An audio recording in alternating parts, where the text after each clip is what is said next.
The other thing I wanted to talk about in this short video was what this looks like from the teacher perspective of a teacher managing students. All students start on their introductory tab, and depending on your pacing settings, whether it's set to self-paced or teacher progression, students will then complete their first introduction, which is just a taste of whatever story or quest that you are doing. From there, they move to their first task. They get another chunk of story, and then you might have whatever strategy or technology or instructional model you're using here. For example, you could directly embed a flipped lesson. You could link to an ed puzzle or link to a pair deck and then break into that more traditional whole group lesson. But then they would work through whatever this part of the task is, they would submit it, and then they would move through. So let's say, for example, you have this set to teacher pacing and not student pacing, right? So that students you have to progress them one way or the other. In your overview section, you can see students here when they have clicked that they've completed the task. So they can click complete, but then I can still come in here as the instructor and say, oh, they did this satisfactorily or unsatisfactorily to progress them forward. This is particularly helpful in situations like this, where you can see in this lesson, students were asked to upload a document. Here with my feedback button, it tells me that something is uploaded. So I can click on this.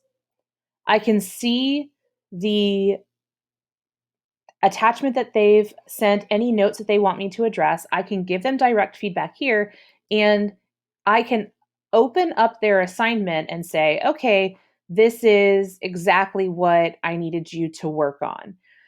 So this student looks great. I'm going to say, okay, this is satisfactory. I can add a little comment here. I can check my box and I can move them along the way. Let's say, however, this student, Larita Lazard, has not uploaded anything, but the deadline has elapsed, or we need to move forward as a class. I can mark this unsatisfactory and progress them to the next learning point and leave feedback here about why their assignment maybe earned a 0 or different things like that. What's really nice about the feedback feature in Classcraft versus Google Classroom is that you have this HTML-rich environment, so you can link them back to your rubrics, you can link them back to videos, you can do a whole lot with the feedback that you're trying to give to them. So you have a couple of different ways to think through it. In addition, you have the idea of what you'll see on this main menu of these branches, right? This is where that idea of being able to do that independent assessment and then provide differentiation is really, really helpful. This might be my high-flying students, my students who really mastered the concepts of ratios or the transformation of energy, or really understood, the principles of the Paleolithic era, something like that. These kiddos might move on to something like a choice board, additional materials, things like that.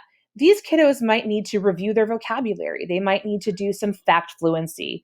And what you can do with that ability to check them off here is that when I click my X, it sends them onto the remediation pathway. And when I click my check mark, it sends them forward onto the enrichment pathway. So each student is continuing to work and they're each getting what they need.